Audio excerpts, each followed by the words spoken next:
Hello and welcome back to Buckle Up. I'm Harry King and this is the Jeep Wrangler Rubicon. They've facelifted it for 2024, so I'm going to drive it on road, I'm going to take it off road, I'm going to do a quick walk around here and let's see what the changes are.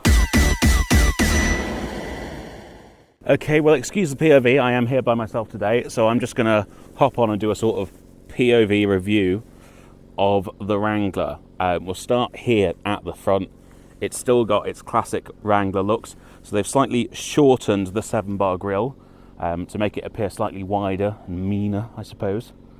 It does look good. It looks very good. You can see you've still got that fantastic approach angle with so much of the tyre exposed at the front of the vehicle. This bumper that is ready for off-roading. If I move around, I mean, look at that. That's a really good approach angle. Around the side, you get, on the Rubicon, this is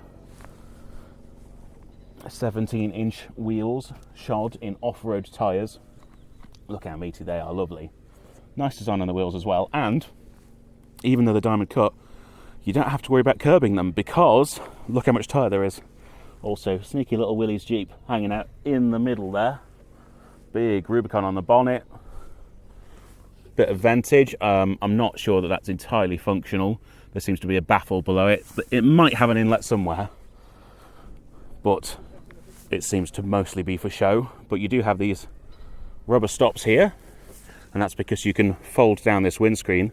However, if you look up here, this is now your radio antenna. They've removed the extendable metal one you used to get, and it's now in the windscreen, which means you won't snap it off-roading, but I'm not sure how well it's going to work if you have your screen folded down, if you happen to be listening to the radio while off-roading. I'm not sure many people are, but just so you have that in mind. Down the side, you've got your trail-rated 4x4 badge, as well as a Jeep Wrangler badge. Again, exposed hinges on the doors. That is because also the doors are removable. You can basically take the whole body off this car. It's pretty cool. And you can see these great big flared wheel arches as well, which I think is just a really strong, good look. And also just the whole side of the car is nearly flat. You've got this little subtle waistline down here, and then this is the rear light. It kind of sits slightly out of the side of the vehicle so that it reaches all the way to the extremity. That is a US regulation that requires it to do that. I know some people were worried at one point about knocking it off or when you're off-roading, but it actually is still inside of the wheel arches, so you should be fine. And right round here at the back, obviously classically, we get the exterior spare tyre. Very necessary if you're off-roading. You might suffer from a puncture, but you'll notice that hidden in the middle is a reversing camera, which is very handy because that does somewhat impede your rear view. Not too much. Bright red tow hook down here, nice and easy to find when you're off-road. And I shall open the boot up for you.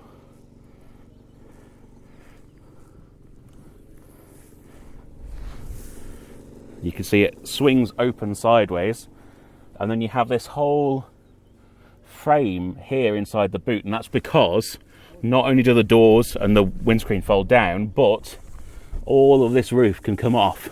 This entire thing can become a convertible. You do have some underfloor storage in here. I'll just pop that up. It's not a huge amount, but it's something, and it does have a drain plug. You've got tie-down hooks here, and you've got a 12-volt socket. So all the kind of things you need in a boot. Obviously, you can see here, if you want to fold your centre seat down, this is where the cup holders are going to come from. But obviously, we'll get to that in a second. I'll close this boot up now. So you have to do this first, and down.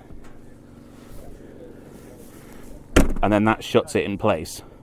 But this doesn't kind of lock by itself. It's locked in by that. Well, yeah, we'll clamber inside though. Start with the doors. Simple nuts on the doors, utilitarian. Not too much else going on, because obviously, if you're taking it off, you don't want any of your functions to be there. So, if we climb in, it's a bit of a step up, but there is this grab handle here. full rubber floor mats if you heard that then. You then have your window controls here in the centre, along with your USBs and also a household style outlet. C's and A's on the USBs, and also a couple of air vents that you can fold out. You have the same sort of utilitarian string back pockets here, and then here we go, fold this down. I now have my cup holders, and because they're part of the headrest you can actually extend them if you want to. I'm not sure why you'd want to, but that is something you can do. Otherwise there's not much else going on the back of that centre fold down area. You do get bits like this in the Wrangler. So this is the door latch, it's just fully exposed. I like that, it's kind of robust chic. And up here, this is again part of the roll structure for if you take this roof panel off, but integrated into it are speakers that are right by your head if you're the driver and the front passenger. So let's go and see what it's like to be the driver and the front passenger. Just as I clamber out, I should mention these are leather seats. They're now leather across the range, and that you also now get inertia reel and load limiters on your outer seat belts, which apparently you didn't used to get. So that's a nice safety improvement. I've got to say they're actually surprisingly comfortable as well, and I did have plenty of space for both my legs and my head due to the nice upright shape of the vehicle. But here we go. Here's the big change. Electric seats. They used to be all pull cords and everything, and now I can just move this back electrically, which I've now done. So I'll climb in, and again the interior here is very upright, so it's like a flat dash and kind of flat door cards. Again, you have just a little net to keep your banana in for the door cards, but the centre of attention is that this has been upgraded. So you used to have air vents here and a little 8-inch screen. Now it's 11 inches and you get your air vents down here instead. Obviously, you still get loads of buttons and they're all big and chunky, so you can press them with gloves on. Heated seats, heated steering wheel. And then these are your window functions, because obviously they're not on the doors again. Fold that up, that's your USB and the USB-C. And an aux cable if you so want it. You also have a 12 volt socket. In this one that is a cigarette lighter, but obviously it's just a 12 volt socket without that in. This is your lockout for the rear windows for like a child lock. I find it interesting that that's such a large button. And then right at the bottom you've got off-road stuff, so you have your diffs as well as your off-road plus mode and your sway bar disconnect, and then a proper 2 high, 4 high, 4 low transmission selector as well as your drive selector. And look at this, a real proper handbrake. I love it. Cubby spaces, so you've got here in the centre this, it's a little slot for the key to go in, which I quite like, that's neat, and 2 cup holders.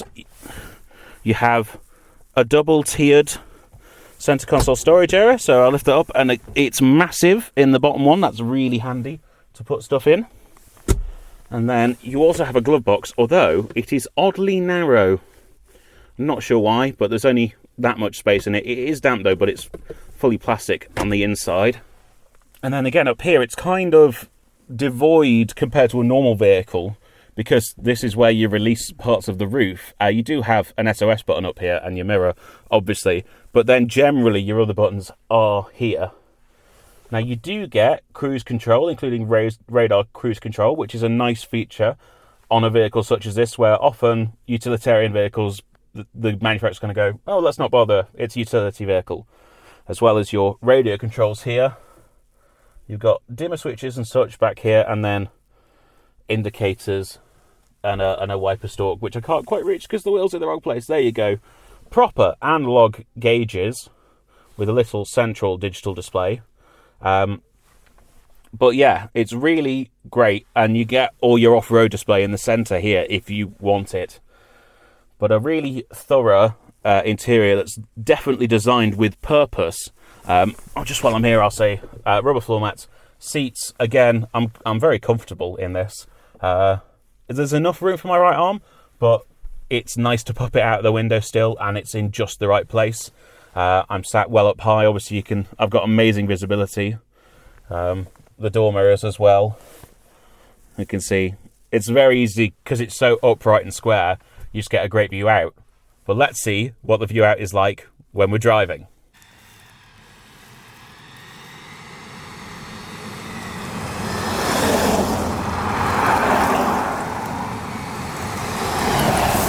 So on the road in the Wrangler, I am pleasantly surprised by the levels of refinement in here. Sure, the steering is quite numb, and obviously the ride is ultimately compromised by the off-road focus, but there's not too many rattles and shakes in the cabin.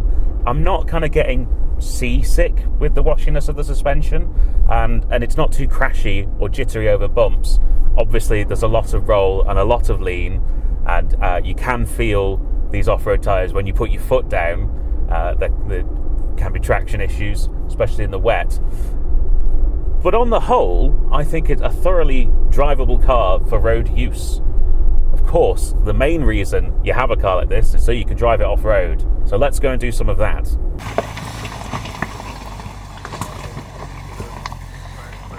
So, the main event, off-roading in a Jeep Wrangler Rubicon. This is Jeep's hero model, as they put it themselves. They're king of the off-road, and they have made some updates with this facelift specifically to that end. So I'll start with them. The first thing is, and this is going to be quite nerdy, but the rear axle is now a full float rear axle. This will help if you want to modify a Jeep and put really big wheels on it, basically. That's Jeep showing their commitment to supporting the aftermarket. They know people modify their off-road vehicles. They want to make that as easy and as supported as possible as an OEM, which is good to see in this segment. They also have sway bar disconnection. They now also have an auto four-wheel drive setting. So this has a traditional 4x4 transfer box where you have 2 high, 4 high, 4 low. There's now also 4 auto, where it will engage the all-wheel drive as it sees fit without binding up the centre differential. You theoretically could just leave it in that all the time unless you were doing really arduous off-roading and you needed the low-range gearbox and just not worry about it, which I think a lot of people will like for a bit more on-road stability. Off-roading itself, the Rubicon, and in fact the Wrangler in general, now only comes in this country with a 2-litre, 4-cylinder, 272 horsepower engine with 400 newton meters of torque. It's a petrol, and hardcore off-road enthusiasts may be groaning at that, but look at the torque figure. It's a torquey engine. It's an 8-speed gearbox that it's got, and actually it's really good at managing the power off-road, and it has enough low-down grunt to just creep over tricky obstacles. I'm not wanting for a diesel at all. You might be wanting for a diesel if you're into towing. The Wrangler will only tow 2.5 tons, 2,495 kg. This is more about getting gnarly off-road. As far as the rest of it goes, the steering is definitely set up for off-road. It's quite slow. Lock to lock, it's 3.24 turns lock to lock, which is pretty slow for a modern car. It means that you don't really get any kickback in the steering, which is very good off-road. And thanks to the way the car is shaped and your positioning, you generally can see where the tyres are pointing while you're off-roading.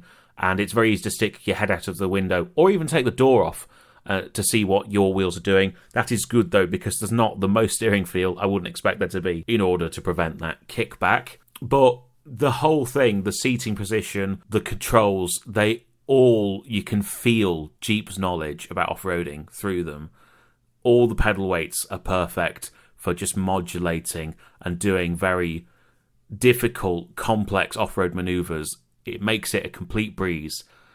There's no air suspension. It's just got normal springs. If you want more ground clearance, you'll need to buy a lift kit. However, the off-road specs are pretty impressive from factory. So, the maximum ground clearance in millimetres is 252. You have an approach angle of 38 degrees, a departure angle of 31.4 degrees, and a breakover of 20.8 degrees. That's excellent. You have a 4-to-1 transfer case for a proper low crawl, even with the bigger tyres on the Rubicon. And you have a wading depth of 762 millimeters, which is a huge amount. You wouldn't want to drive through that amount of water. As I previously mentioned, you can also fold down the windscreen, take off the doors, take off the roof, if you really want to be fully out in nature and also have the ability to really get out and look around, see what you're doing. Obviously, for the most complex off-roading, you're going to want a spotter, but it gives you fantastic visibility to see all around the vehicle, and you also have an off-road camera now in the Rubicon. It just makes it a breeze. I had such a great time driving this off-road, and actually, when you look at the competition now, it's hard to find an off-road capable vehicle as good as this for less money. Yes, you can get a Land Rover Defender for less, but if you start to spec it up with all of the most hardcore off-road options, which is what this offers you from the word go, it's going to get pretty close to £63,000 straight away.